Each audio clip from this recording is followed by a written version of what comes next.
Muy buenas tardes, les habla Paola Huertas de la Fundación Universitaria Monserrate, Unimonserrate, obra de la Arquidiócesis de Bogotá. Desde nuestra Rectoría y el equipo de Relaciones Interinstitucionales de la Unimonserrate, les extendemos un fraternal saludo y les damos la bienvenida al sexto encuentro académico en el marco del Coloquio Internacional Análisis de Contextos Socioeducativos, en el que han participado ponentes de distintas instituciones de Argentina, Bolivia, España, Italia y Colombia. El conversatorio de hoy se titula Análisis de la Educación Superior en Colombia, una mirada desde la sociología y la literatura. donde se abordarán los temas de docencia e investigación universitaria y los retos de la educación superior. La metodología para este espacio es el diálogo de las temáticas antes señaladas, donde ustedes pueden interactuar con nuestros ponentes a través del chat de Facebook. Contaremos con 2 ponentes principales y un moderador. Dentro del mismo chat vamos a fijar un link de inscripción de la participación. Agradecemos que por favor lo diligencien. Procedo entonces a presentar a nuestros invitados. Nuestra primera ponente, la profesora Dani Patricia Cruz Oliveros, licenciada en Lengua Castellana de la Universidad de Tolima. Actualmente cursa la maestría en Estudios Literarios con la Universidad Nacional de Colombia.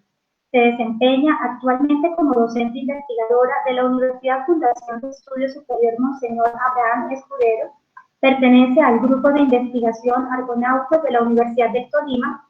Ha participado en diferentes eventos tanto a nivel nacional como internacional, de la misma manera como posee diferentes publicaciones en ámbitos nacionales e internacionales. En el 2019 ganó el estímulo Escritores Emergentes de la Alcaldía de Ibagué con el libro Otto Perezoso.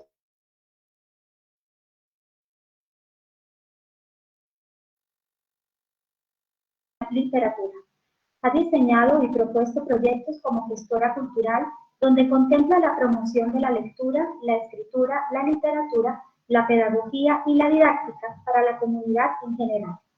Nuestra segunda ponente es la profesora Lina Moncada, magíster en educación con énfasis en pedagogía de las ciencias sociales de la Universidad Externado de Colombia, profesional en sociología de la Universidad del Rosario con 7 años de experiencia en el campo educativo. Actualmente profesora e investigadora de la licenciatura en Educación Bilingüe de la Escuela de Educación de la Universidad. Nuestro moderador, el profesor Roy Morales Pérez, licenciado en Química de la Universidad Pedagógica Nacional y magíster en Estudio Social de la Ciencia de la Universidad Nacional de Colombia. Actualmente se desempeña como coordinador de investigación de la Escuela de Educación, como profesor de la maestría en Educación desde y para las diversidades y profesor de los programas de licenciatura de la Escuela de Educación de la Unimonserrate. Delegado institucional por la Unimonserrate ante la Red Colombiana de Semilleros de Investigación, Nodo Bogotá, y representante institucional en la Red Interinstitucional de Investigación Social y Educativa. Sean ustedes bienvenidos a este encuentro, esperamos lo disfruten. Gracias.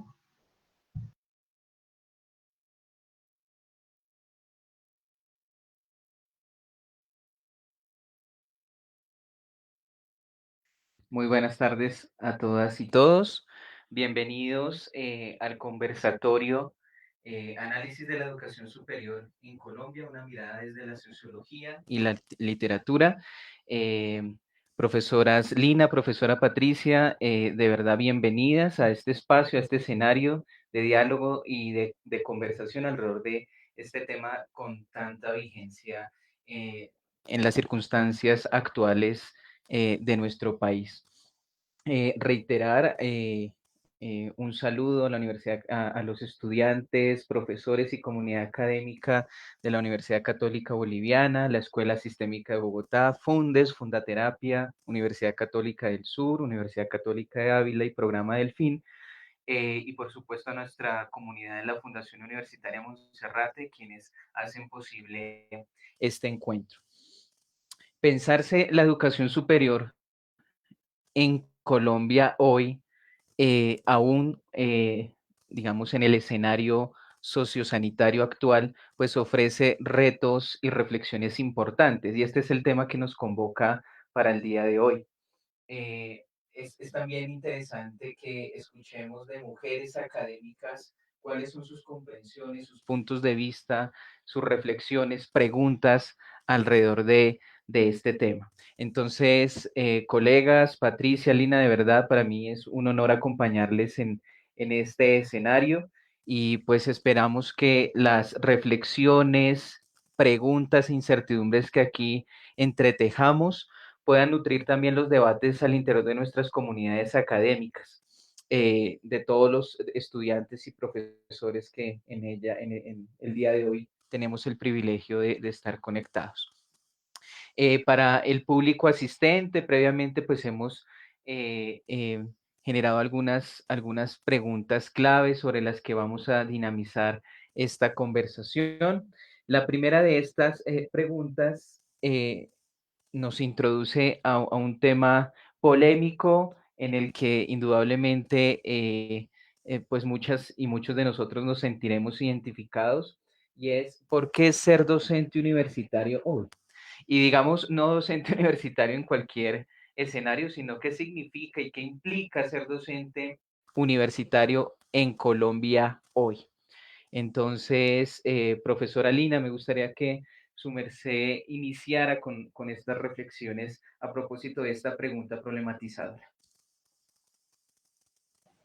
Claro que sí, profe Roy. Buenas tardes a ustedes, mis compañeros hoy de ponencia, y a los que nos están viendo a través de Facebook.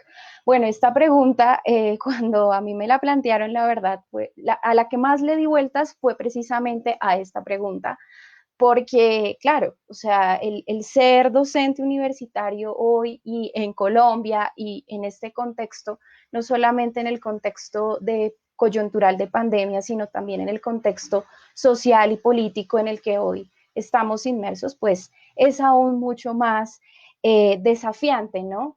Entonces, creo que dar como una respuesta tajante de qué es ser un docente universitario, considero que habría que mirarlo desde diferentes perspectivas, ¿no?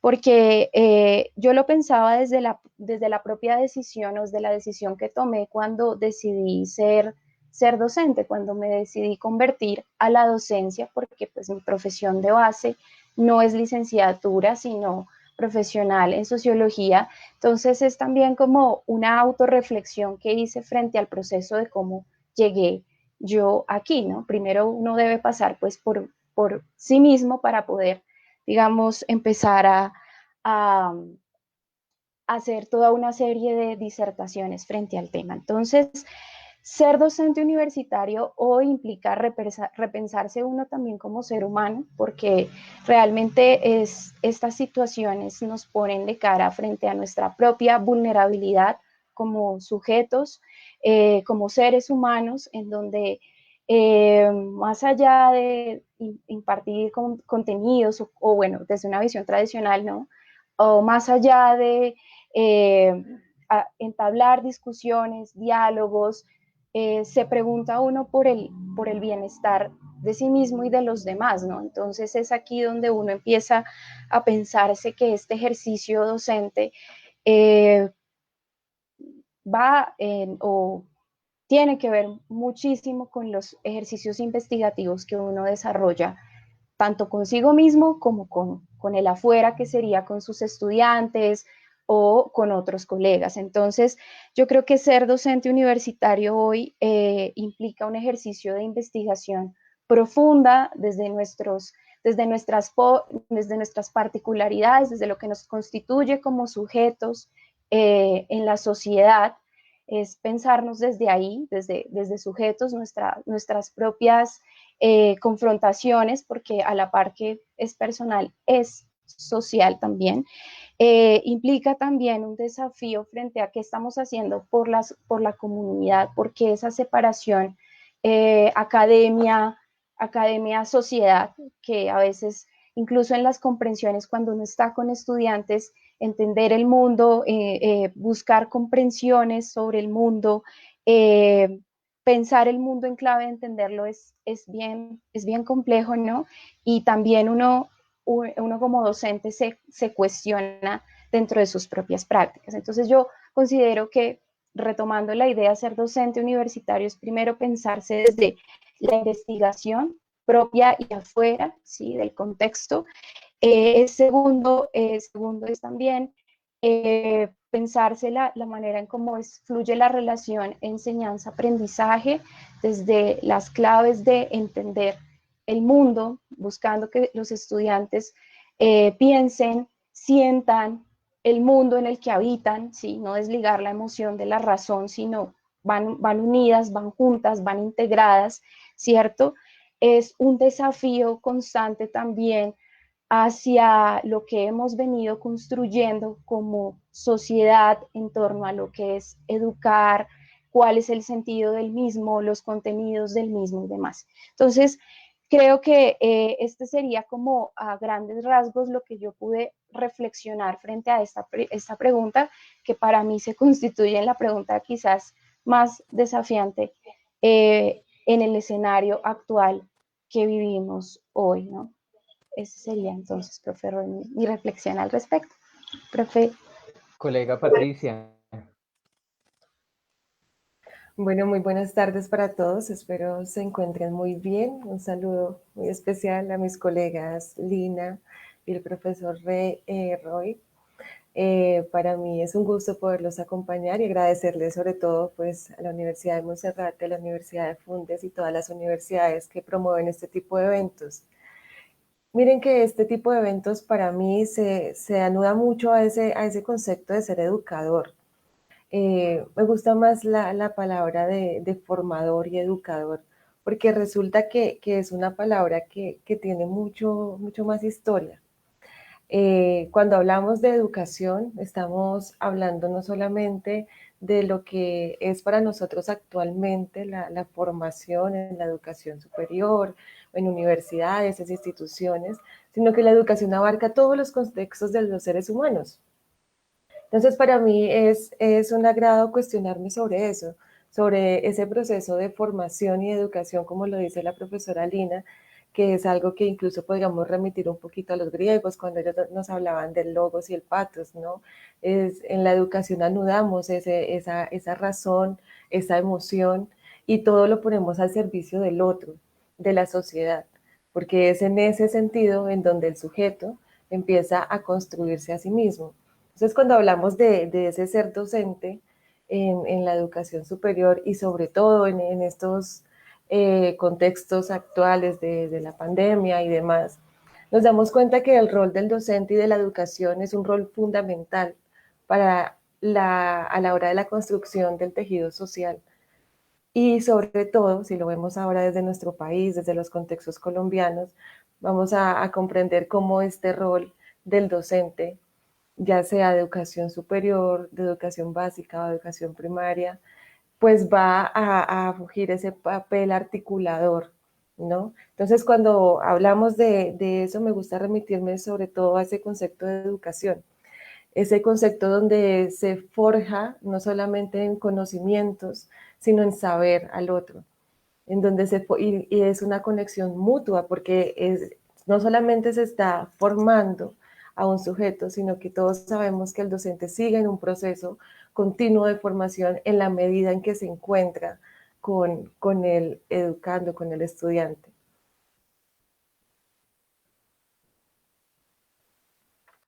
Colegas, han colocado varios elementos sobre los que quisiera que ampliáramos. Encuentro muy sugerente, y insisto en ello, no quiero circunscribir en esta clave, pero parece muy interesante que ustedes a viva voz nos comenten esto desde sus experiencias de ser maestras en clave de mujeres jóvenes, profesoras universitarias. Me parece un elemento problemático que me llama poderosamente la atención.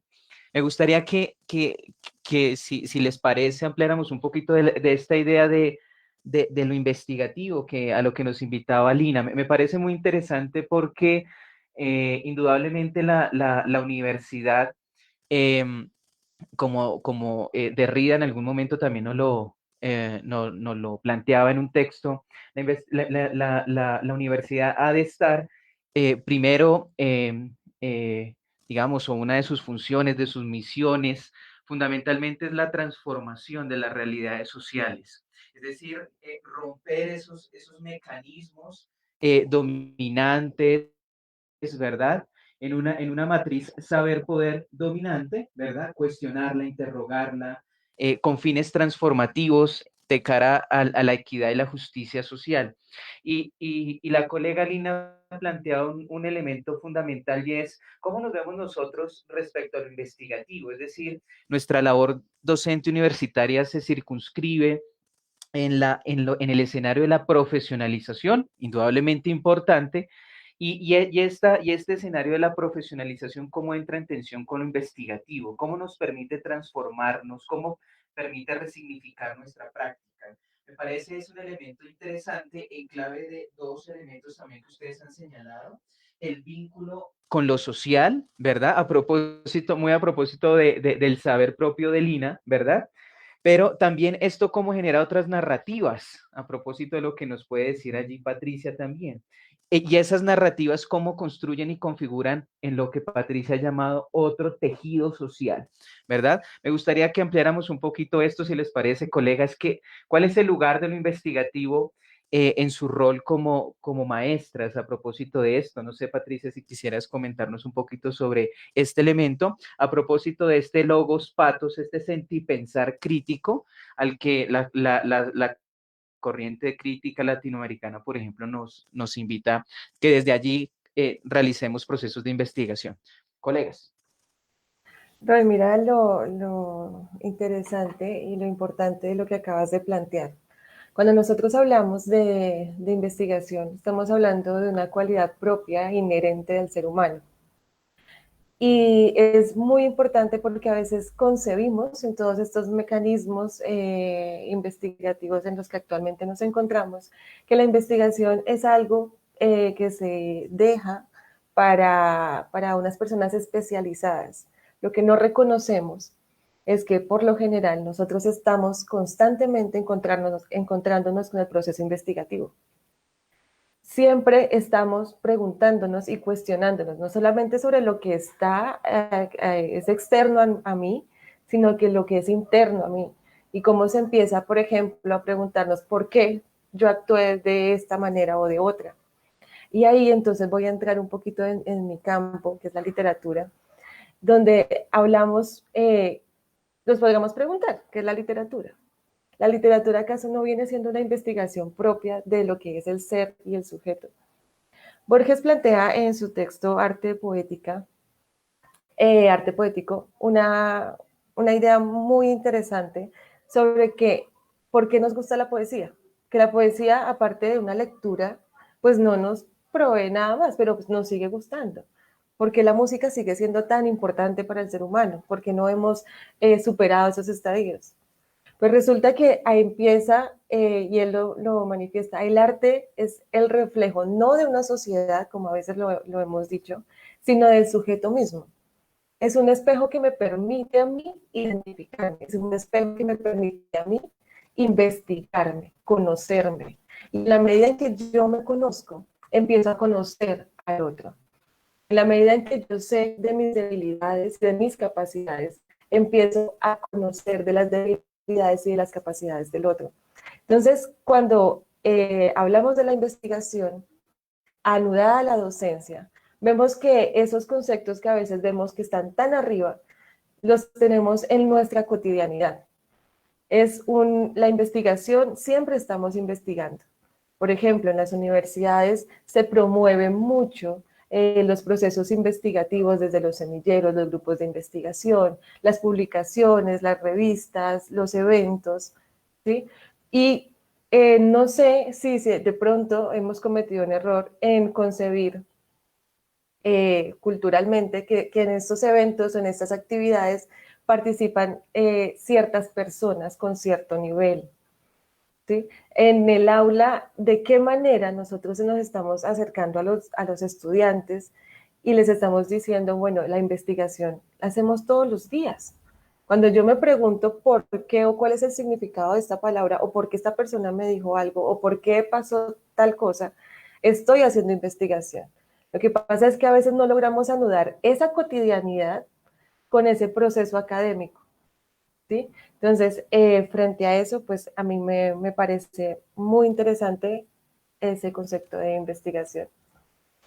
Sí, Patricia, me parece, me encuentro mucho en tu diálogo en varios de los puntos que has señalado, porque finalmente, y esta es una postura muy interesante, también la plantea, ahí leo mucho una perspectiva del pedagogo Henry Giraud, cuando nos dice que los pedagogos finalmente somos intelectuales, ¿no?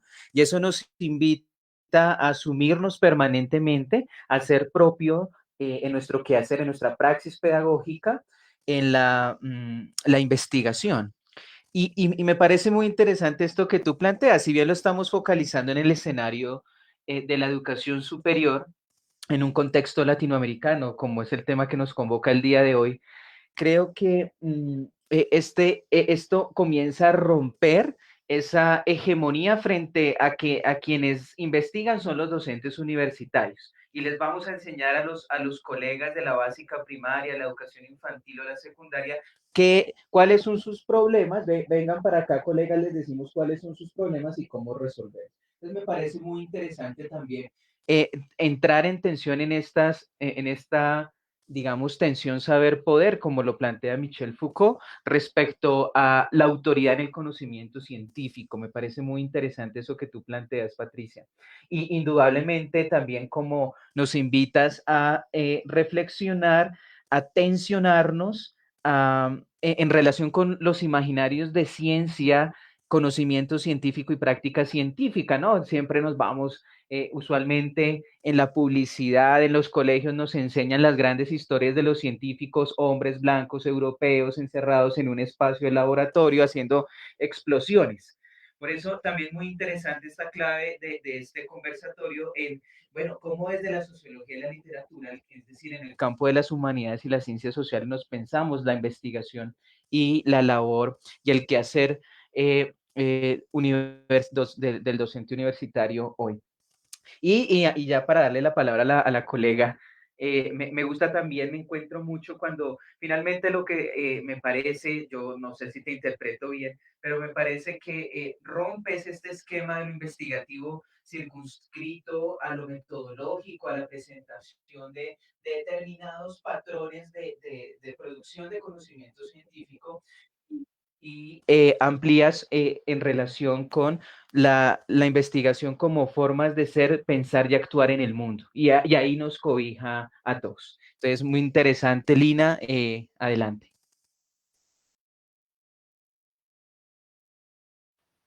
Claro que sí. Bueno, Roy, frente a la pregunta que tú planteas con respecto a la investigación, habría que decir pues varios puntos, ¿no? Primero coincido con Patricia en varias de sus apreciaciones frente a la investigación y al cómo se investiga y al cómo se enseña a investigar, ¿no? Y creo que dentro de la lectura que uno hace desde la sociología, pues uno empieza a entender un poco que dentro del campo de la educación que es casi como un campo de luchas simbólicas y entre otros aspectos que quizás más adelante en otra pregunta podamos ampliar y abordar, pues hay una tensión entre la autonomía relacional que tienen las universidades y la autonomía posicional. Entonces, ¿esto para qué lo traigo? Y suena un poco teórico, pero es un poco para explicar el porqué de la razón estructural de a veces por qué nosotros o los sujetos enseñantes, aprendientes, vemos la investigación de una manera como tan, hay que investigar, porque hay que investigar, es una obligación, ¿no? Entonces, digamos, esto trae una explicación y es un tema desde la estructura, desde cómo se concibe la misma política educativa, en donde de alguna manera hay una cierta competencia en donde las instituciones buscan de alguna manera subir esas acreditaciones, ese capital simbólico y ese capital económico, ¿cierto? Pues, ¿en qué se ve representado? En que tú haces más investigaciones, hay más visibilización y demás. Digamos, el instrumentalizar un poco la investigación, pues hace que de alguna manera perdamos el sentido en el momento en que lo llevamos al aula. Y entonces encontramos estudiantes, profe, es que no quiero investigar, me da miedo, tengo mucho susto, es tedioso. Entonces, eso trae también una explicación desde cómo se ha venido manejando, dada la competencia dentro del campo de la educación superior por, digamos, acreditaciones y demás temas desde lo económico y desde lo simbólico. Entonces, bien, investigar es, como bien lo decía la profe Patricia, ¿no? Es algo inherente al ser humano y de hecho es una condición intrínseca de la vida y en el aprendizaje, ¿no? Uno debe tener autonomía, debe tener creatividad, autoorganización, y la investigación es un proceso creativo, es un proceso realmente donde tú como sujeto te das la posibilidad de crear, de preguntarte, de cuestionarte, ¿cierto? Porque alguien que no replantea su existencia y su interacción con el universo y con el otro, pues está perdiendo de muchas cosas que nos ofrece la simple posibilidad de existir, ¿no? Entonces es también es ser un sujeto en movimiento, ser un sujeto que nos estamos cuestionando, es una tensión permanente entre lo dado cuando nacemos, que está el mundo, todos estos procesos de socialización, cuando vamos al colegio y nos presentan todo este mundo de contenidos y demás. Entonces, ok, el mundo pareciera que ya estuviera acabado, pero entonces ahí como yo entro a cuestionarme que el mundo no está acabado, ¿cierto? Que nosotros tenemos esa posibilidad de cuestionarnos, de pensarnos en el mundo que estamos construyendo, ¿cierto? Y que nos construye, ¿no? Paralelamente, esto es, construimos el mundo, pero a su vez este nos construye. Entonces también pasamos de una perspectiva de investigación individuo observador pasivo que toma notas, que simplemente observa un fenómeno, pero aquí pasamos a un punto de vista mucho más activo, donde hay un sujeto constructor activo, donde se piensa su mundo y su mundo en relación con el otro, ¿sí? Porque no somos sujetos individuales, sino somos sujetos que, como bien lo decía la profe Patricia, construimos un tejido social y nos preguntamos por cuáles son esos aportes que yo realmente estoy dando a la sociedad desde las investigaciones. Creo que el contexto actual nos permite impulsar mucho más, ¿cierto? Repensarnos nuestra propia humanidad, ¿cierto? Y no en términos de la teoría, de las abstracciones, sino en términos reales, enfrentándonos con eso teórico que a veces parece un hueso duro de roer. No estoy diciendo que no es importante tener principios teóricos, claro que sí, pero siento que es importante hacer un ejercicio de reflexión y que es lo que finalmente uno busca como maestro, que sus estudiantes sean capaces de plantear ejercicios reflexivos de su propia práctica, hablando desde el campo educativo, ¿no? Que sean ellos quienes empiecen a hacer ese ejercicio, y es un ejercicio que definitiva para mí es un ejercicio intrínseco, o sea, es un ejercicio que nos invita a la investigación propia. Suena un poco espiritual, suena un poco, digamos, desde un lado como místico, pero en realidad los ejercicios investigativos nos deben llevar a replantearnos como seres humanos en relación con y como seres sujetos pensantes, sentipensantes, que construimos mejores sociedades para nosotros, para todos, ¿sí? Sociedades justas, equitativas, sociedades en las cuales todos y todas podamos participar, ¿sí? Esto es como mi reflexión al respecto. Qué interesantes, colegas. Ya, se te sale la vena sociológica, Lina, se sale con Bourdieu. Me parece muy interesante tú como, como ese contrapunto que colocas de ver la investigación que se adelanta en la universidad como un campo de lucha, ¿verdad? Me parece muy interesante porque nos hace pensar que definitivamente hay diversos actores, agendas, ¿verdad? Que indudablemente no podemos olvidar, no podemos tapar el sol con un dedo. De todas maneras, hay una geopolítica del conocimiento, ¿verdad? Una agencia internacional que dice qué investigar y cómo investigar. No olvidemos a propósito una controversia muy fuerte que hace en el 2015, 2016, si la memoria no me falla, surgía a propósito de la idea de el fin de de las humanidades. Recordemos este asunto, por ejemplo, que planteaba el gobierno del Japón de eliminar las carreras de humanidades en sus universidades.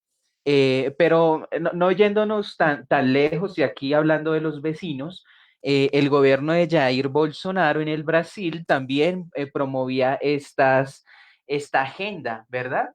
Y si bien este tema, por ejemplo, la vicepresidenta de nuestro país señalaba que se necesitaban menos sociólogas y menos literatas y que se necesitaban, en cambio, más científicas naturales e ingenieras, lo cual no creo que nos riñe, es decir, Creo que es un campo, ¿verdad?, sobre el cual las mujeres, niñas, jóvenes, todas, pueden desplegar su saber y potenciar su desarrollo humano. Creo que también allá hay una agencia de hacia dónde se debe dirigir el conocimiento y la construcción de conocimiento científico. Y esto muy a propósito de qué es lo que necesita de nuestro país.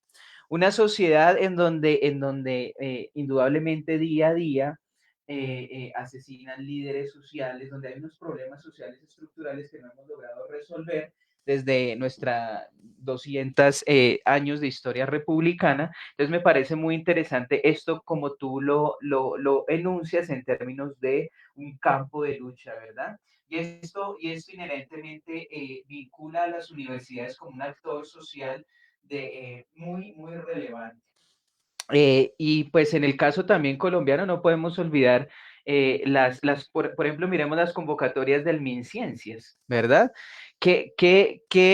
Digamos, mm, qué potencias genera respecto a la investigación social y de las humanidades en el país, ¿cierto? Ahí, y yo creo que también hay unos escenarios, las investigaciones también lo han develado, que también se comienzan a privilegiar cuestiones de género, es decir, aquí también el asunto de ser científica social y dedicarse como un compromiso de orden académico y de proyecto de vida en el campo de las humanidades es todo un reto.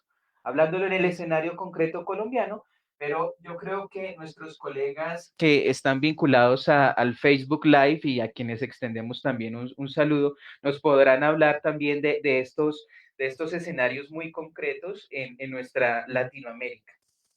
Solamente quisiera señalar, ya yo de verdad que es que me han parecido muy sugerentes y hermosos todas estas reflexiones a las que ustedes nos suscitan, y es también con lo que tú indudablemente anunciabas, Lina. Bueno, y esto, ¿cómo nosotros como docentes universitarios enseñamos a investigar? Qué reto tan hermoso este que nos colocas, porque la investigación circunscribe, como ya lo mencionaba Patricia, pues toda una serie de mitos e imaginarios, ¿verdad?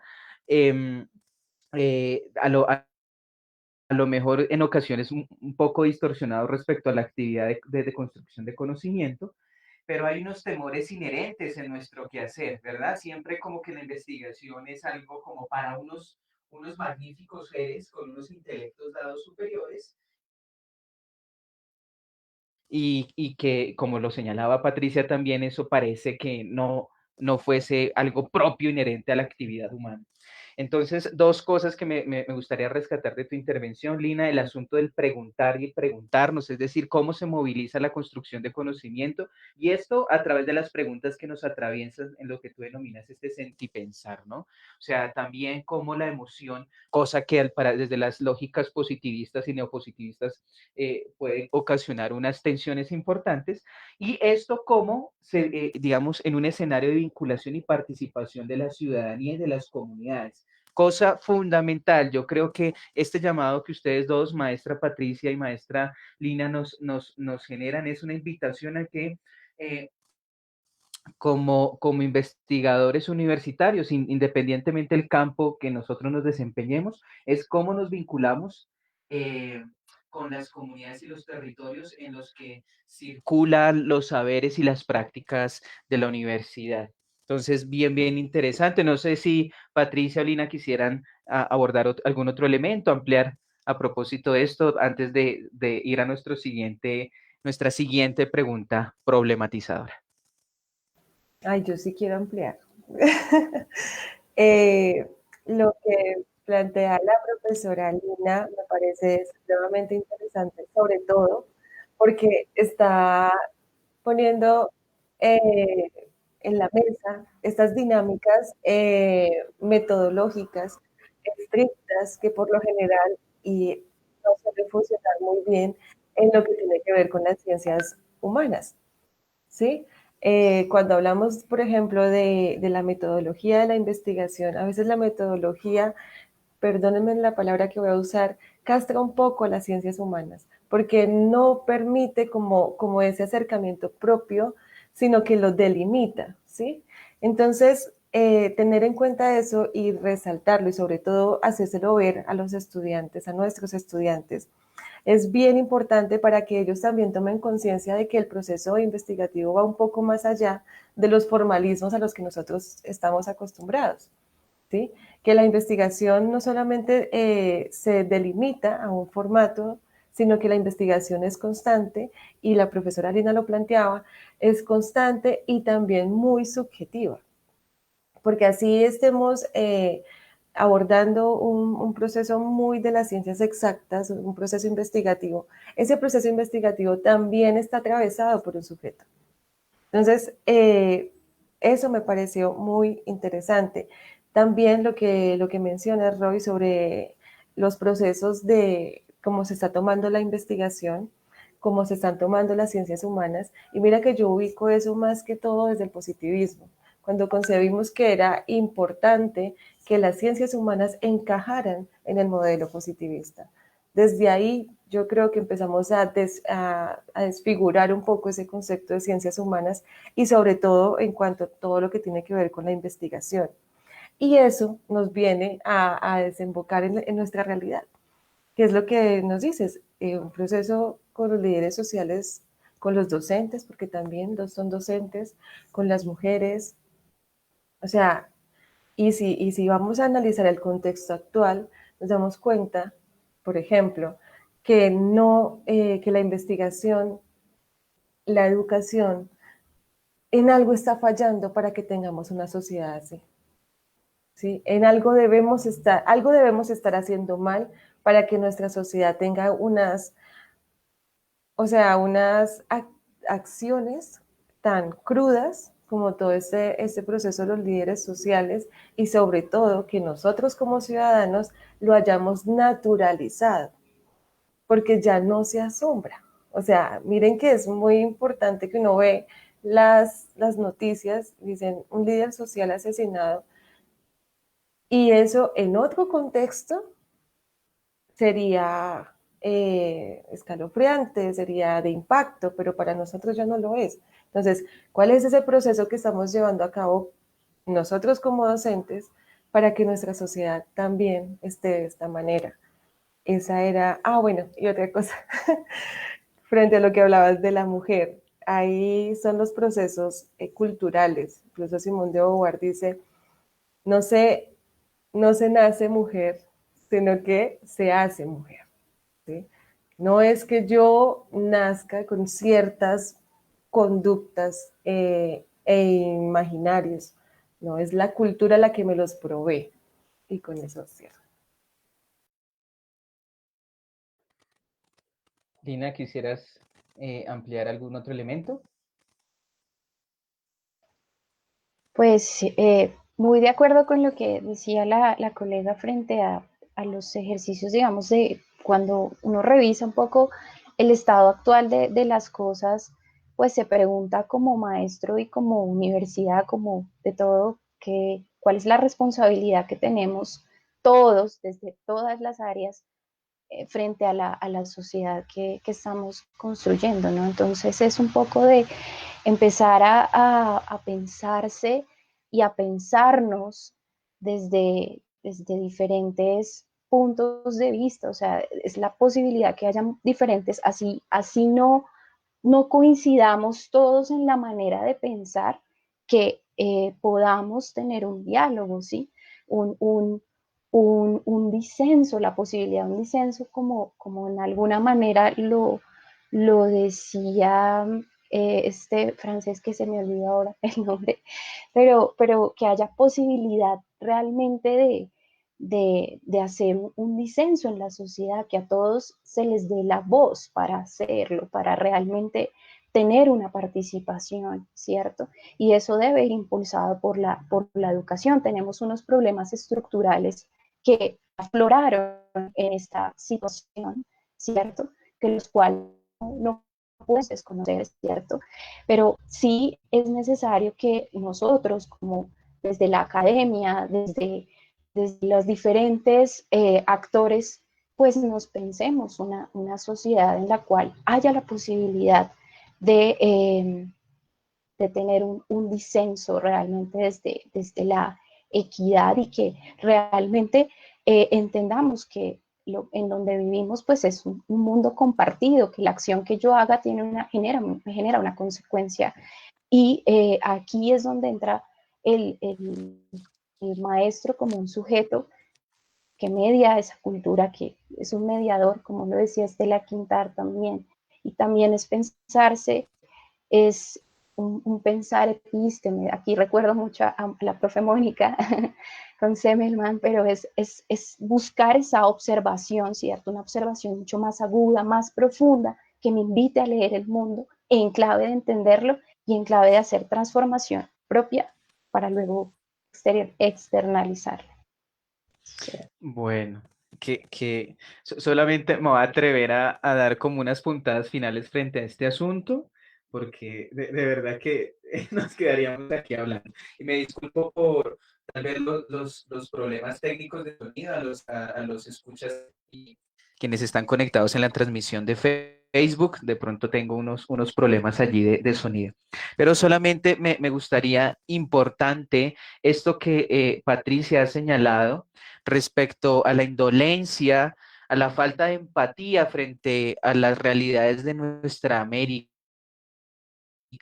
Me parece un llamado muy importante para todos y todas nosotros como profesores universitarios y más aún como pertenecientes a una comunidad universitaria.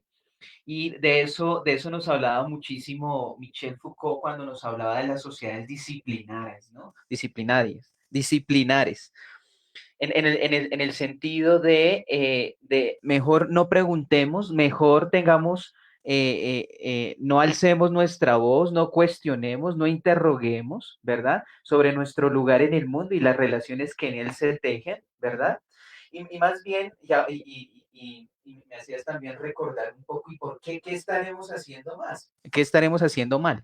Cuando tú mencionabas eso, venía a mi cabeza este medicamentico que aparecía en la obra cumbre de Aldous Huxley, Un Mundo Feliz, el Soma, ¿verdad? Esta droguita que nos mantenía, ¿verdad? A este mundo y a todas estas personas que en él habitaban en un estado de sedación permanente, ¿verdad?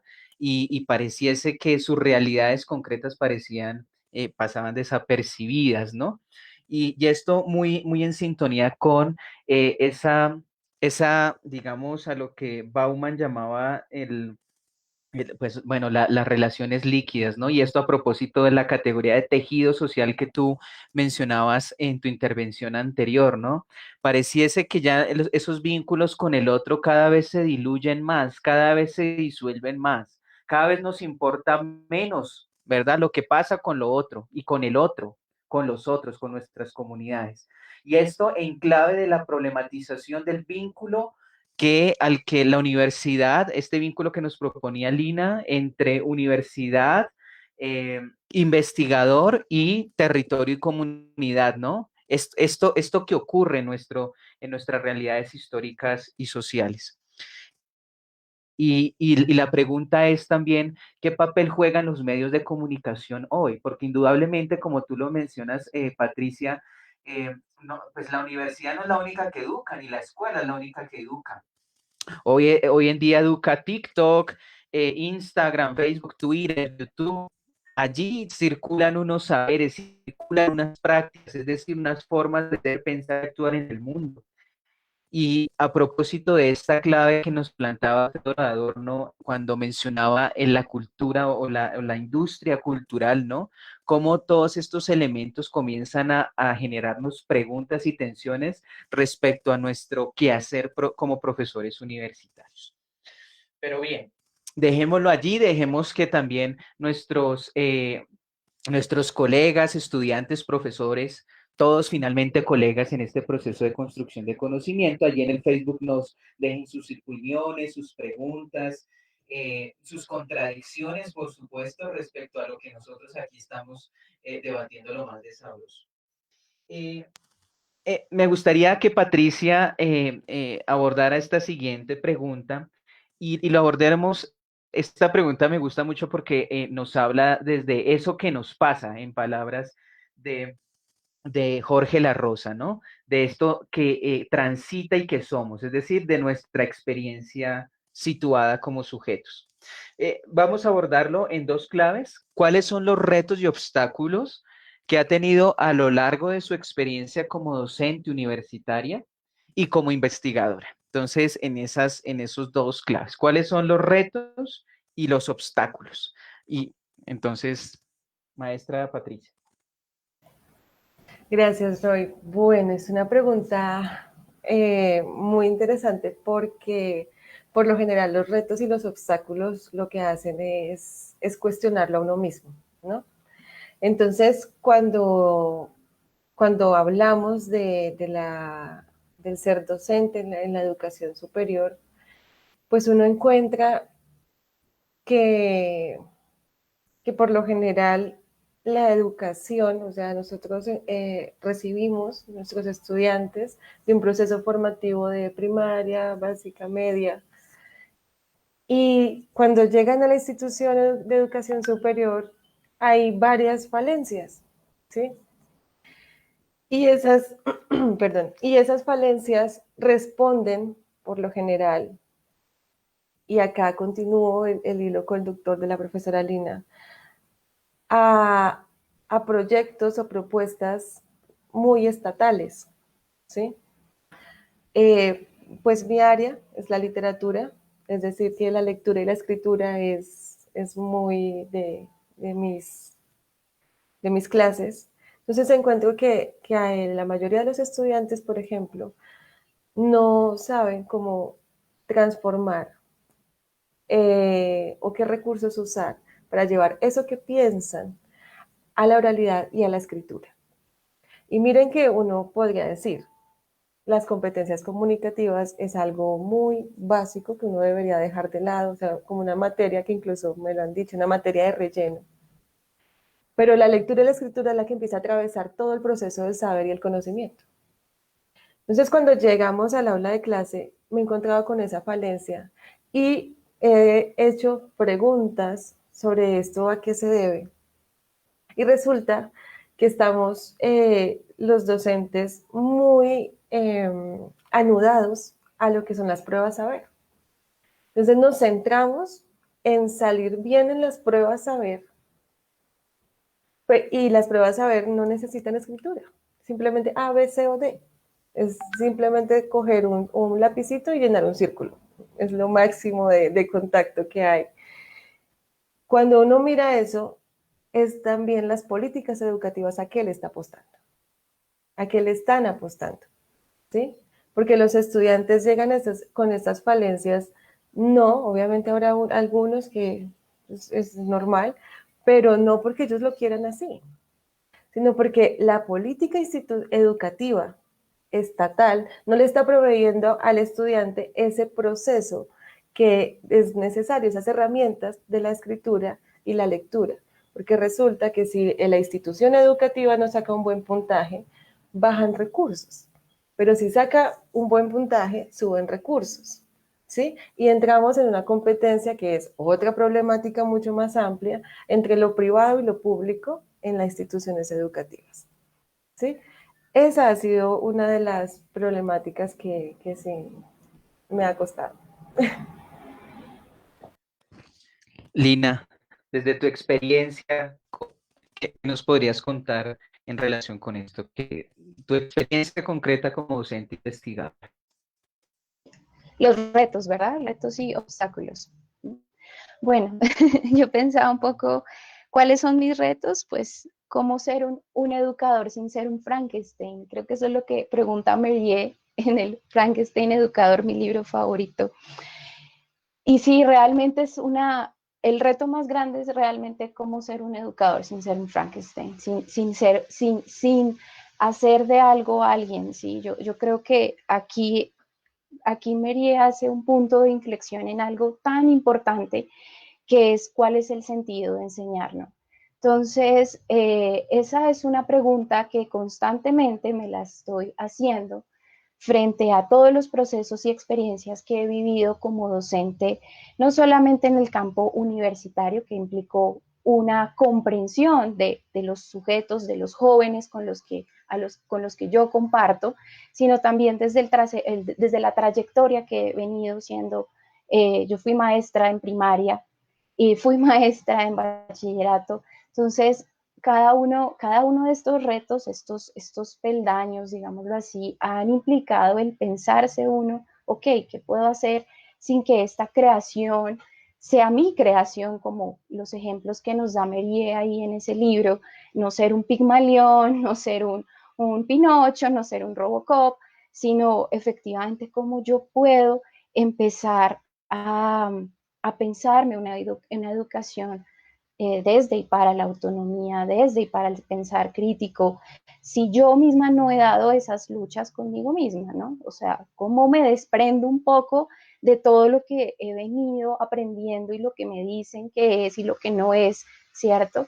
Entonces, ese es el primer reto, ¿no? El pensarse, el plantearse frente, ok, que no quiero ser no quiero hacer de mis estudiantes una simple fabricación, ¿sí? Sino que ellos mismos puedan comprender, entender, ser autónomos frente a estos procesos.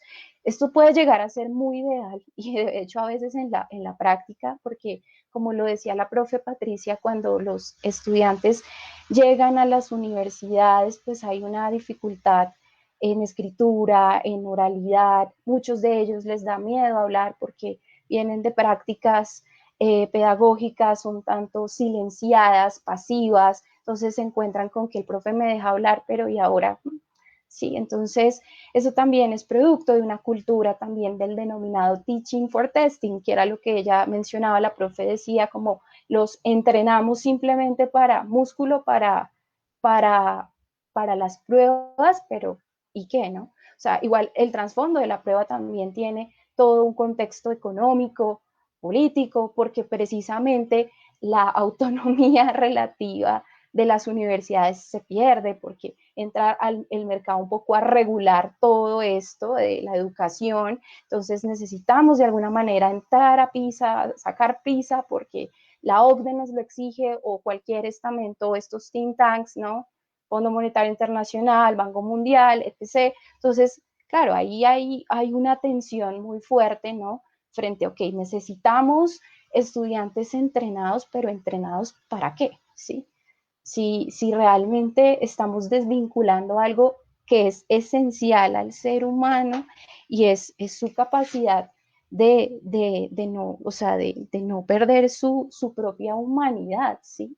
Saber que es un sujeto que se equivoca, que tiene límites o que puede rebasarlos, sí, pero precisamente la lógica económica, si no la podemos desconocer, no estoy yendo contra el mercado, simplemente es viendo en clave de cómo podemos entender el mundo, ¿no?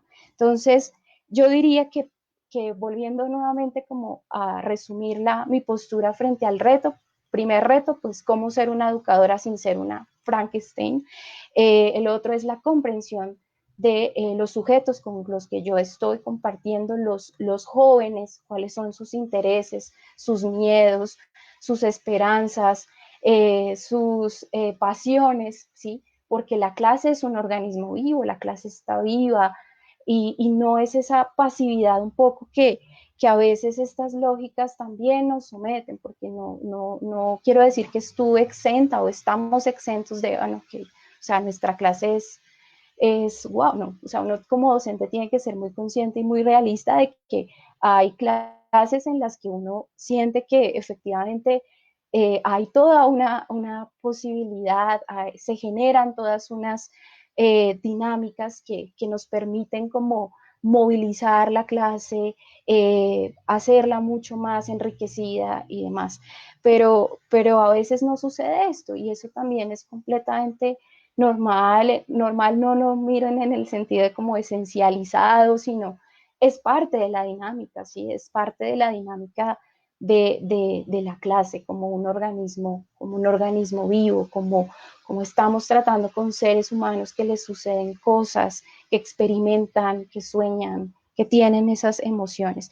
Y ya bueno, desde la parte investigativa, pues ha sido también un reto para mí porque las metodologías de investigación con las cuales yo me formé, pues están siendo evaluadas, reevaluadas, muy desde el corte positivista un poco, pero tampoco esto no quiere decir que sea una fatalidad que uno encuentra y estoy haciendo una metodología desde este lado, ¿no? Simplemente yo creo que es un ejercicio de conciencia y cómo lo puede uno ir transformando desde el ejercicio y desde la experiencia, porque pues la práctica en todo ejercicio, sea lo que usted haga, lo va fortaleciendo. Entonces, es aprender de un lado, de ambos lados, ¿no? No es un ejercicio unidireccional, sino bidireccional, o sea, uno aprende de los estudiantes, entiende sus comprensiones, cómo comprenden, cómo analizan, qué les interesa y a partir de ahí uno empieza a hacer un ejercicio de orientación y de aprendizaje con ellos. Entonces, esa sería como la respuesta a la pregunta. Gracias, colegas. Me gustaría que exploráramos un poquito más la pregunta, porque sé que son muchas las jóvenes que en esta noche están conectadas a este conversatorio, colegas también. Me gustaría plantearles la siguiente tensión. En la, los estudios de género y ciencia han mostrado que existen o se percatan lo que se conocen como barreras estructurales o mecanismos de segregación para la inserción de las mujeres en los campos científicos, bien sean las ciencias naturales o las humanidades. ¿Verdad? También nos han comentado que existen algunas barreras estructurales que las denominan techos de cristal, ¿no? Que las mujeres pareciese que llegan hasta ciertos niveles en comparación con sus colegas hombres y de allí en ocasiones no pueden seguir ascendiendo en su quehacer o en su trayectoria académica por el simple hecho de ser mujer. Y esto lo tensiono porque señalaba la profe Patricia una premisa de la filósofa Simone de Beauvoir, y, y es interesante cómo no esencializa allí en su discurso, profe Patricia, el ser mujer, ¿verdad? Eso es muy interesante. Y esto cuestiona la lógica mertoniana del estructural funcionalismo cuando decía que la ciencia es una cuestión universal y desinteresada y que todas y todos tenemos exactamente las mismas posibilidades. Un poco me gustaría que desde sus experiencias concretas, y teniendo en cuenta la noción de campo que nos planteaba la profe Lina, es decir, aquí la universidad se ha configurado alrededor, parece ser de una matriz blanca, patriarcal, que en ocasiones es misógina. Y creo que la mujer colombiana y la mujer latinoamericana ha comenzado a ganar unos espacios de participación y contribución en los diferentes campos del saber en nuestras universidades, en nuestras sociedades, que indudablemente responde a unas luchas que ha derivado por décadas. Allí uno puede conocer, por ejemplo, en el caso colombiano, los trabajos que ha venido realizando la profesora Tania Pérez Bustos o la profesora Dora Inés Muneva. Pero me gustaría que nos comentaran en esta clave que les quisiera problematizar, porque por ejemplo Patricia está para los quienes se conectan de pronto desde otros países, Patricia está trabaja en una universidad regional, ¿verdad? En una región que atiende otros contextos. Lina, en cambio, está en Bogotá, ¿verdad? Entonces, desde esas experiencias situadas y contextualizadas, ¿qué significa y qué retos y qué dificultades a ustedes como académicas les han encontrado para realizar o desarrollar su proyecto de vida como intelectuales y como mujeres científicas? Entonces me gustaría, Linita, si nos quisieras comentar en este sentido. Wow, no dio tiempo de pensar, eso fue así.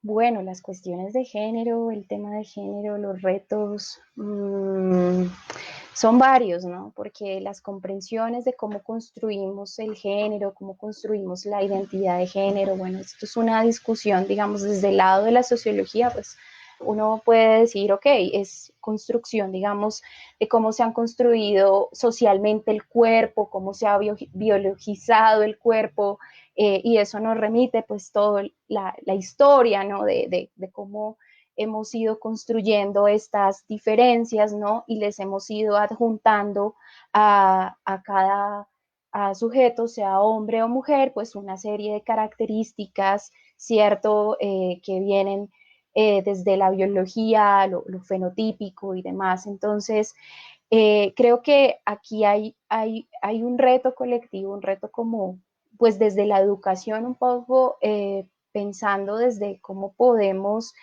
empezar a cuestionar a cuestionar estas asunciones que hacemos o naturalizamos frente a los comportamientos que debe tener un hombre y una mujer en un escenario social específico. Entonces, yo diría que primero, pues, un primer reto es desde la educación, cómo podemos nosotros empezar a traer más a la discusión sobre la mesa las cuestiones de género, ¿no? Cómo podemos empezar a entablar un diálogo para que precisamente no hayan unas reproducciones de ciertas maneras de ser o de ver y de comprender el mundo, ¿no? Entonces, ese para mí sería un primer reto.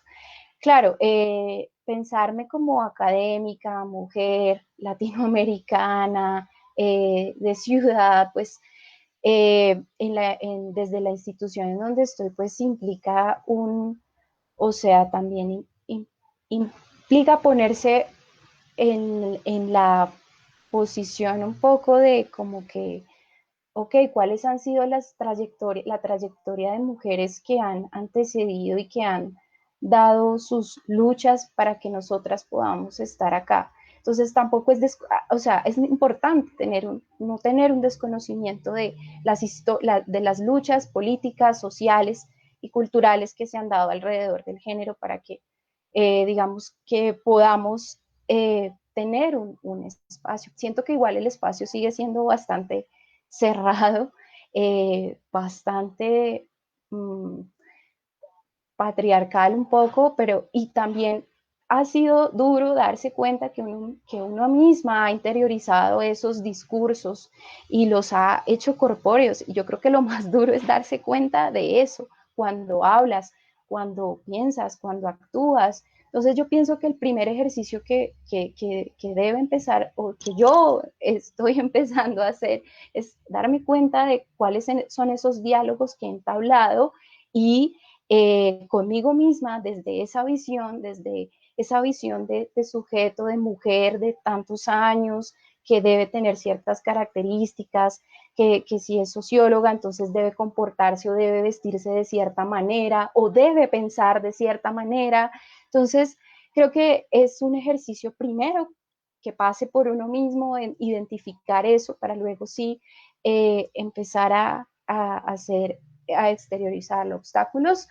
Tenemos muchos como en el camino, como los mencionaba, el primero es detectar esos diálogos patriarcales que uno tiene consigo mismo o digamos de ciertas visiones del mundo para poderse uno ya dar como, para poder situarse realmente en el lugar. Eso sería todo. Si se me viene algo más, lo mencionaré. Gracias, colega. Muy amable, colega. Colega Patricia, maestra. Bueno, a mí me gustaría no dar esta pregunta, esta respuesta a una teoría de Peter Sloterdijk que se llama cinismo y quinismo. Es el cinismo y es el quinismo, los juegos del poder y del saber. A mí me parece que todo este proceso del género no es más que un proceso de las dinámicas de poder, porque el género no es solamente el afectado, ¿sí? Las mujeres no somos las únicas afectadas. Están los niños, o sea, hacia el ser humano como tal, y las diferentes afectaciones nos, nos están tejiendo una condición de constante inseguridad, ¿sí? Cuando Sloterdijk retoma a la escuela cínica griega con Diógenes, y él empieza a plantear la importancia de reírse de esas cosas, de burlarse, no una burla, es una burla consciente, o sea, me río porque la dinámica que me está planteando el poder es una dinámica que no va con mi conciencia y con mi proceso de autonomía y de ser, ¿sí? Sí, sí, cabe aquí la palabrita ser. En ese sentido, Sloterdijk empieza a denominar, acá me corregirán ustedes si no estoy mal, son 6 tipos de poderes. El poder estatal, el poder de saber, y con el poder de saber es con el que yo me quiero quedar. Ese poder de saber, la frase lo dice, saber es poder, la hemos interiorizado hasta tal punto que en la educación y en los ambientes laborales relacionados con la educación, vemos que esto también se empieza a implementar. No sé, la profe Lina, si le ha pasado que el simple hecho de llegar y ser profesora le baja un estatus automáticamente por el hecho de no ser profesor, ¿sí? Porque en cierto punto se concibe que el hombre es portador del saber, ¿sí? La mujer tiene, y estos son dinámicas muy, que están muy vinculadas, pero por lo general uno no las nota. Uno concibe que eso es normal. Uno concibe que es normal porque es el maestro, ¿sí? Incluso mira que ahora que usamos la palabra maestra, suena un poco rara, ¿sí?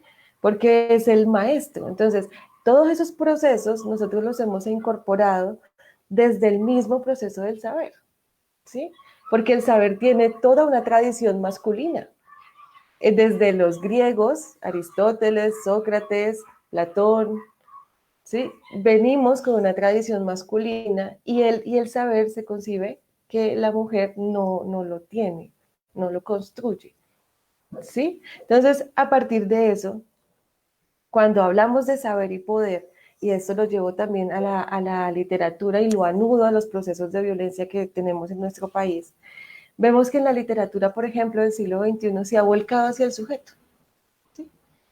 La literatura colombiana está presenciando todos los procesos de violencia, pero desde un sujeto en particular. Ese sujeto cómo vivencia esos procesos de violencia. Entonces, resulta que Sloterdijk plantea ese juego, o sea, cómo desde Diógenes, con el quinismo, cómo uno se puede burlar. Mire que la obra literaria, porque hay también obras literarias que le apuestan a ese poder cínico y no al poder químico, que son bueno, no sé si me están entendiendo, pero más o menos es la contraposición de estos dos poderes y de estos dos saberes.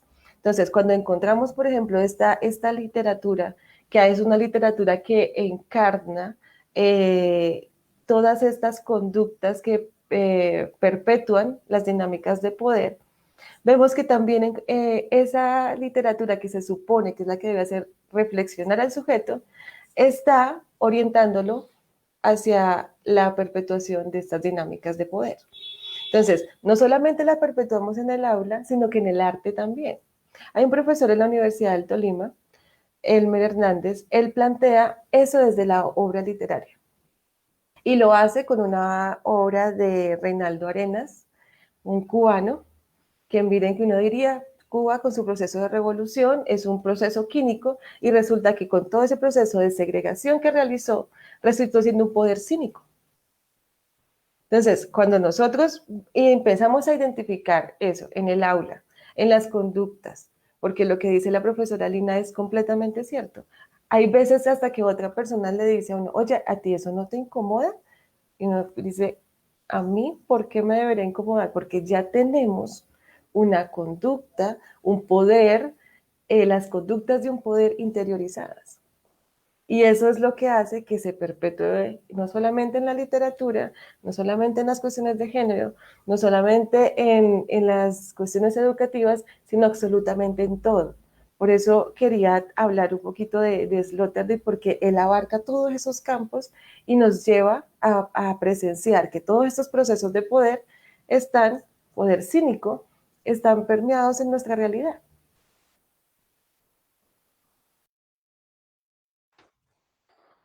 Gracias, maestras.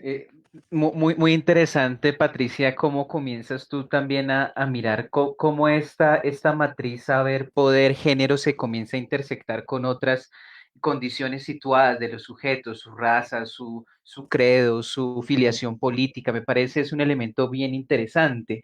Me haces pensar cuando intervenías en dos casos que son paradigmáticos en el contexto actual colombiano. Yo creo que también quienes nos escuchan desde sus ciudades o países también nos pueden hablar de estos elementos, por ejemplo, el caso de Brigitte Baptiste, quien es una mujer trans, lideraba el Instituto Humboldt, ¿verdad? Y es hoy rectora de una de las universidades más prestigiosas de aquí de la capital colombiana.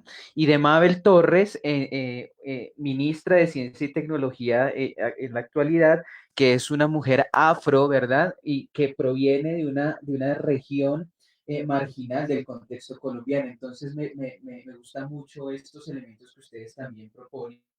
Y también en términos de lo estético, Patricia, me hacías pensar en la obra La Escuela de Atenas, esta gran obra del Renacimiento de Rafael Sanzio, en donde el cúmulo del saber, de la astronomía, de la poesía, etcétera, etcétera, pues estaba encarnado en figuras masculinas particularmente, y solamente dándole la espalda al observador estaba por allí nada más ni nada menos que Hipatia de Alejandría, ¿verdad? Una de las pensadoras y matemáticas más importantes de la antigüedad.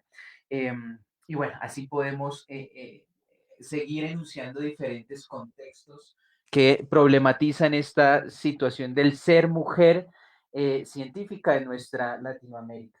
Y ya para ir cerrando, nos quedan muchas preguntas que previamente habíamos dialogado, pero me gustaría que para finalizar abordáramos esta pregunta. Eh, ¿Cuáles creen, profes, que son los retos post pandemia que debe asumir la educación superior? ¿Cuáles son estos retos que desde su perspectiva como académicas colombianas eh, eh, enfrentamos todos y todas nosotros en el ámbito universitario y en la educación en general? Profe Patricia. Gracias, Roy. Bueno, pues el proceso de la pandemia nos lleva a cuestionarnos un poco incluso los métodos de investigación.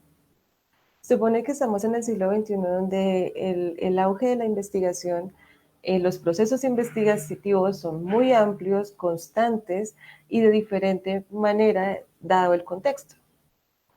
Pero ya vamos para un año y no se ha encontrado la vacuna de del COVID, ¿sí? No la hemos encontrado. Entonces, eso nos lleva a cuestionarnos si en realidad el paradigma en el que estamos actualmente, ese paradigma investigativo, es el que nos va es el que, mejor dicho, el que se debe transformar. Yo siento que estamos en esa parte de la crisis del paradigma, porque no encontramos la forma correcta. Entonces, si no encontramos el resultado, mejor dicho, si no encontramos ese resultado, quiere decir que lo estamos haciendo de una manera que no es la correcta. Esa en primer medida. En segunda, me parece que la pandemia nos ha llevado a cuestionarnos un poco sobre la debilidad del ser humano. Y es algo que nosotros deberíamos volver a hacer conciencia, porque nos hemos creído tan fuertes, tan poderosos, tan destructores de nuestro mismo contexto, de nuestro mismo ambiente, que nos ha llevado a orillarnos a procesos no solamente de marginación, sino procesos que atacan la existencia misma del ser humano. Yo creo que es un proceso para cuestionarnos la pospandemia.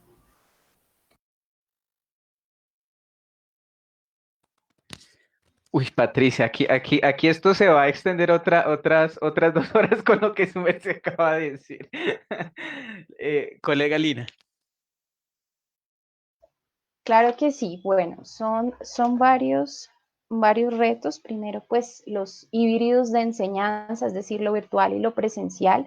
Creo que ahí tenemos un reto, un primer reto en ese manejo de ese híbrido entre la enseñanza virtual, la presencial, desde las diferentes, digamos, herramientas tecnológicas que tenemos a nuestro alcance. Entonces, un primer reto es ese, el de la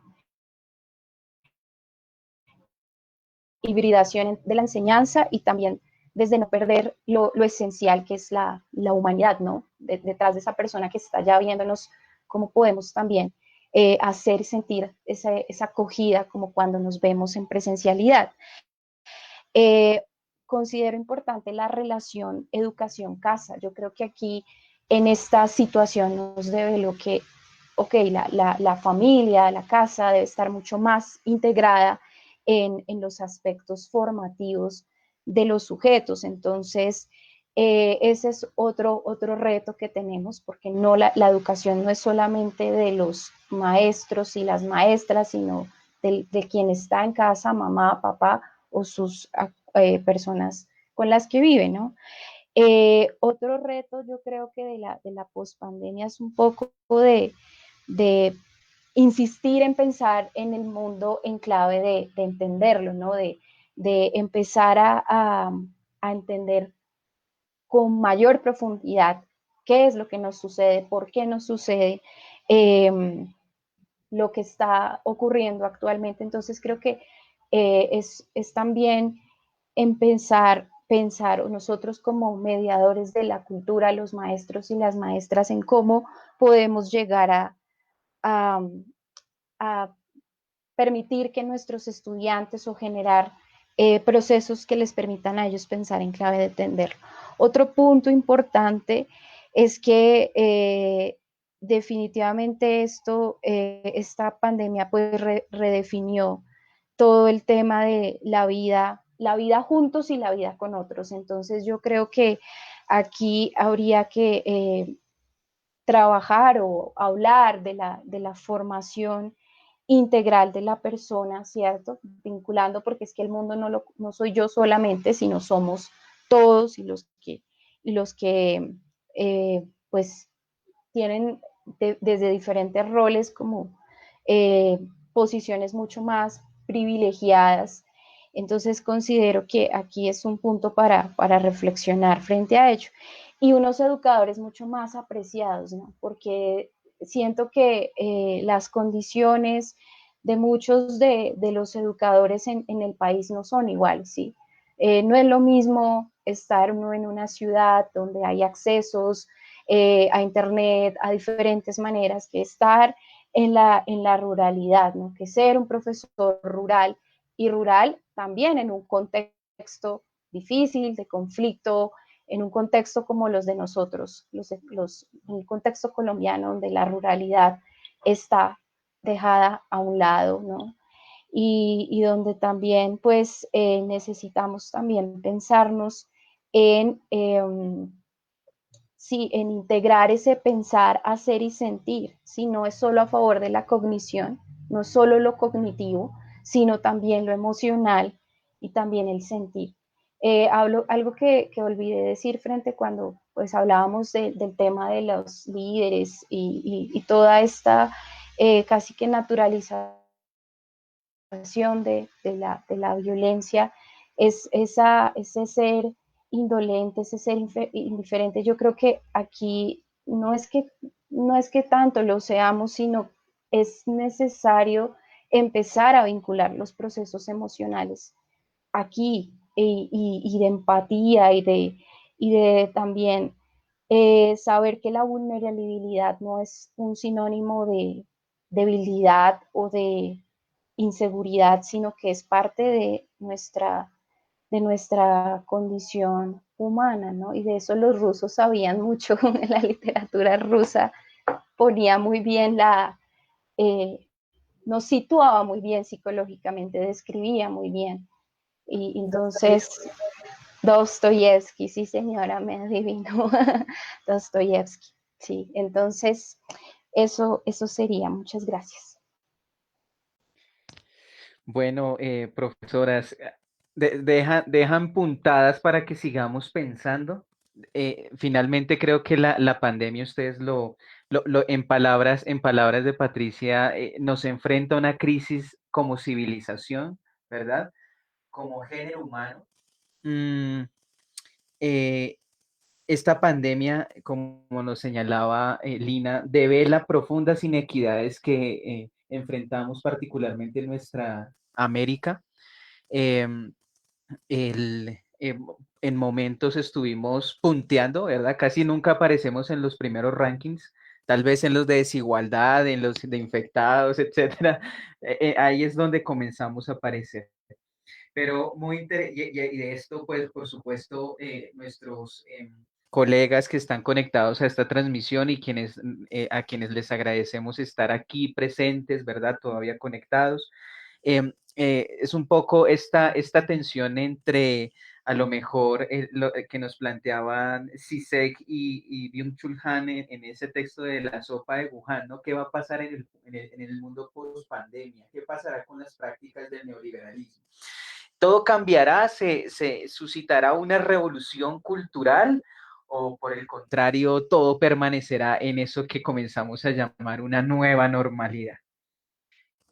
Continuamos en el escenario post pandemia en las universidades y todas y todos nosotros como maestras y maestras promoviendo prácticas de consumo irresponsable, de prácticas de consumo digamos que nos limitan otras formas de comprender el mundo o promovemos prácticas del buen vivir en un escenario de cultura, ¿no? Me parece muy interesante esa palabra de Lina, ¿no? Cómo concibe la educación como una cultura también, ¿no? Y finalmente como escenario de posibilidad, ¿verdad? Como luz al final del túnel, ir transitando hacia prácticas de cuidado, de empatía y de solidaridad con las otras, con los otros y con el medio ambiente. Me parecen estos elementos muy, muy interesantes. Me gustaría para ir cerrando, primero agradecerles a ustedes, profesora Lina, profesora Patricia, por estas reflexiones a las que nos invitan y quisiera transmitirles algunos comentarios de las personas que están conectadas. Este comentario es de Mayerly Díaz. Dice, la investigación invita a un acto social de reconocimiento e identificación de aquellas falencias que están en nuestro contexto y que brinda transformación como seres colectivos. Luisa Ramírez comenta, muy valiosos sus aportes, profesoras. Debemos empezar a pensar en una educación para la vida y no ligada a un examen que limita los conocimientos y las capacidades individuales. Un comentario de Paula Gómez. Creo que la pandemia nos ha dado a conocer el valor de la docencia y el papel que juega la familia. Paul Cardán comenta también, en la cooptación de las prácticas educativas por parte de los sistemas nacionales de evaluación, que en realidad son manejados ahora por las multinacionales. De la evaluación se materializa esa regulación mercantil de la educación por las orientaciones que provienen desde la OCDE y el Banco Mundial. Y hay una pregunta que me gustaría para cerrar podamos reflexionar allí. Paul Cardán es un comentario pregunta también, nuevamente el profe. Profesoras, está muy bien su planteamiento acerca de la importancia de la investigación y del proceso formativo que es consustancial a la preparación de nuevas generaciones de investigadores. Pero, y aquí viene la pregunta, ¿qué piensan ustedes respecto de la importancia de trabajar en la descolonización de nuestras epistemes de corte eurocéntrico, aliadas de las estrategias de dominación, explotación y violencia, capitalistas, patriarcales y neocoloniales. Vaya pregunta, Paul. Entonces, no sé, Linita, para comenzar, para ir cerrando. Y me la sueltas, ¿no? Bueno, bueno, esta pregunta creo que es una pregunta que quizás desde diversas maneras las hemos venido pensando nosotros los profesores que estamos bueno, en las instituciones académicas, ¿no? Porque claro, o sea, esto no es un proceso que se da de la noche a la mañana, ¿no? Los procesos de colonización, de la manera en cómo hemos venido pensando, cómo nos vemos, nos observamos, pues para mí, desde mi perspectiva, implica también un proceso de sí, ¿cómo decirlo? De investigación propia, o sea, de mirar hacia adentro nuevamente cuáles han sido esas, esos diálogos que hemos entablado con nosotros mismos desde posturas eurocéntricas, colonizadas, de colonizar el pensamiento, de colonizar el saber, el poder, el hacer, es como, o sea, realmente empezar a mirar, a ir mucho más en profundidad con uno mismo, ¿sí? Para poderlo empezar a llevar y exteriorizar. Yo a lo largo de todo el diálogo he mantenido esa postura frente a, ok, primero yo y hacia afuera, porque es una manera de empezar a entender cómo ha sido ese proceso conmigo misma. Creo que ejercicios como hacer como los que hacemos frente a la reflexión en la praxis en la universidad o en la escuela de educación, como indagar por nuestra propia historia de vida, indagar frente a los procesos que hemos venido teniendo de nuestra historia, de nuestra propia historia, cómo el contexto nos ha afectado o, bueno, cómo nosotros hemos participado de él, es un inicio para empezar a identificar esa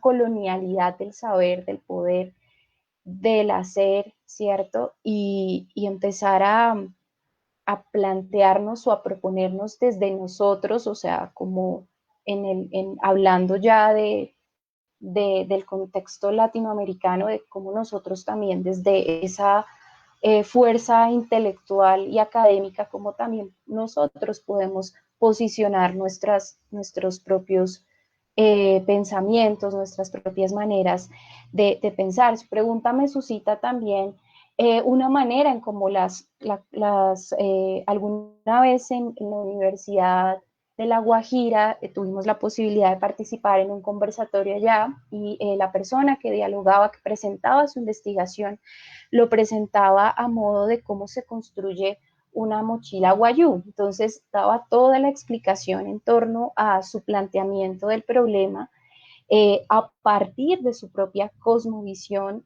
como integrante de una comunidad indígena.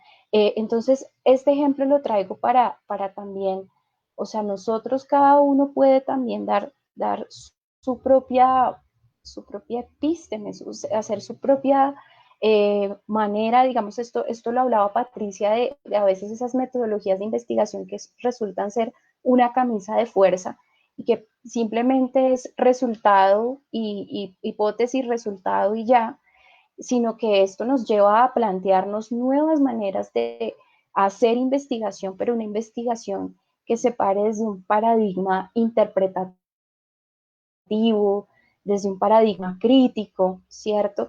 Desde un paradigma que nos permita a nosotros como sujetos situarnos, vernos, visibilizarnos en la investigación, no como no como sujetos que nos abstraemos de lo investigado, sino como sujetos envueltos en esa investigación, ¿sí? No el value free del positivismo en donde estamos fuera de valores, fuera de prejuicios, no, sino que es precisamente trabajando con eso que que podemos llegar a generar procesos en los cuales tengamos una conciencia de quiénes somos y cuál es nuestro papel dentro del devenir de la historia. Entonces, este proceso de colonización del saber, del poder, del hacer, es un proceso que necesariamente entra al terreno de las luchas políticas, de las luchas sociales, de la representación, ¿cierto?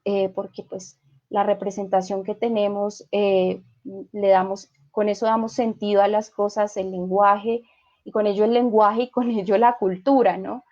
Es lo que circulan esos ¿cómo se dice? El el saber común, ¿no? Entonces, siento que es un proceso que hay que darlo de manera interna y obviamente pues desde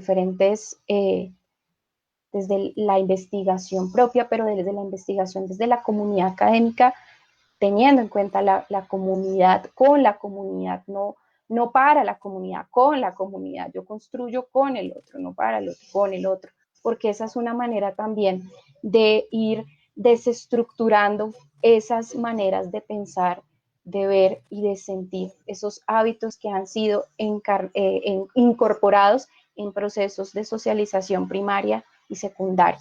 Entonces, para mí, esa sería una posibilidad abierta a discusión. Gracias, profesora Lina. Y para cerrar, profesora Patricia. Gracias, Roy. Roy, si no estoy mal, el profesor se llama Paul. Sí, Paul Carredán. Bueno, profesor Paul, es una pregunta muy amplia y que venimos haciéndola justo desde que los españoles se fueron y nosotros quedamos acá sin un proceso de identidad, sin un concepto claro de lo que nosotros somos. Desde entonces, nuestros ensayistas, nuestros literatos se han dedicado a preguntarse por esa identidad que esté ajena o que sea ajena a los procesos europeos. Y todo esto lo que trae el proceso europeo, porque también cabe resaltar que antes de que llegara al proceso de conquista, pues no había todos estos, el patriarcado y demás, son conductas muy propias de Europa. Entonces, es una pregunta que nos pone a reflexionar y yo creo que en el aula yo trato siempre de anudar todo el concepto al contexto, a las realidades, porque tenemos tantas teorías europeas, tenemos tantos mecanismos, por ejemplo, lo que hablaba el profesor Roy, del mercado, de todo este proceso neoliberal, simplemente son formas en que nosotros estamos siendo consumidos por una cultura muy ajena y que la cultura propia, hoy veía un video donde, esto es de Facebook, pero quiero nombrarlo, de una señora iba conduciendo y en la medida que iba conduciendo iba atacando a unos indígenas diciéndole que eran unos ignorantes, que, ¿sí?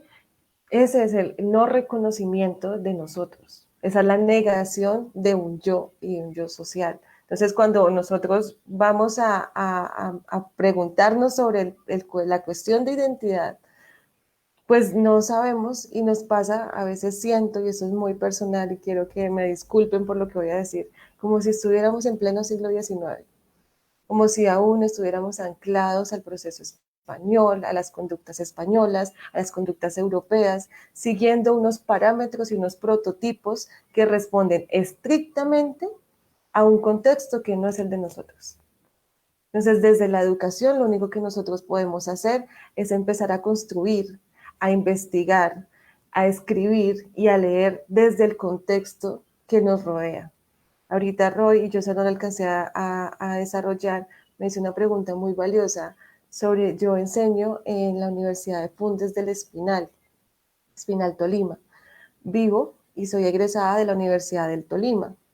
y estoy haciendo mi maestría con la Universidad Nacional. Eso me permite conocer 3 contextos muy diferentes, 3 contextos donde no solamente se ve estos procesos de neocolonización, sino que desde el Espinal, pasando por Ibagué, pasando por Bogotá, se ve la reproducción de estas conductas, ¿sí? Porque estamos anclados ahí, estamos anclados en voy a usar una palabra que no me gusta, pero un padre europeo que debemos seguir.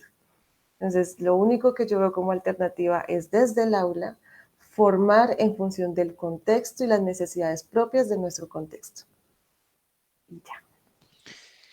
Sí, coincido mucho con muchos de los elementos que ustedes han señalado, compañeras. Definitivamente, como Lina lo enuncia y Patricia lo refuerza, otra episteme, la Universidad Latinoamericana requiere otra episteme, enunciarnos desde otras coordenadas que atiendan a nuestros contextos y a nuestras singulares formas de ver, comprender el mundo y relacionarnos con él. Hay unas pistas bien interesantes que a propósito nos problematizan Enrique Dussel, por ejemplo, o Aventura de Sousa Santos, que son epistemes emergentes, no últimas, más bien problemáticas, dinámicas, que nos movilizan a pensarnos desde otros lugares, desde epistemes y realidades otras. Muchísimas gracias, colega Lina, colega Patricia, de verdad ha sido todo un gusto y todo un placer para mí este diálogo que hemos entablado, para todas y todos los asistentes a esta presentación, a este diálogo, perdón, en Facebook Live y a los que posteriormente nos verán a través de redes sociales, un fraterno abrazo desde Colombia, desde El Espinal, Tolima y desde aquí de Bogotá. Muchísimas gracias y para todas y todos una feliz noche.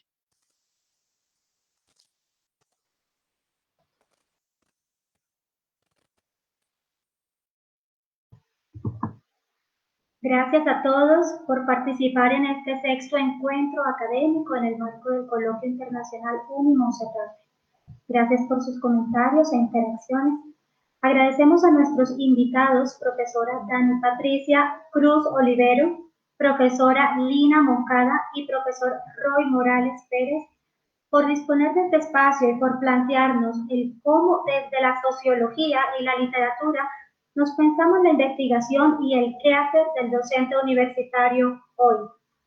Les recuerdo a los participantes que por favor registren su asistencia en el link que está fijado en el chat de Facebook. Aprovecho para invitarles a los próximos eventos que tendremos esta semana. Jueves 22 de octubre a las 5 de la tarde, la profesionalización de la empresa familiar. Viernes 23 de octubre, 8:30 de la mañana, proceso de mediación en contextos familiares y educativos. Y por último, el mismo viernes 23 de octubre a las 4 de la tarde, familia y contexto actual. Recuerden que estos espacios son de carácter abierto, donde esperamos que participe la comunidad académica, el sistema educativo de la Arquidiócesis de Bogotá, CEAP, y el público en general. Gracias por acompañarnos al Coloquio Internacional UniMonserrate. Les deseamos feliz noche.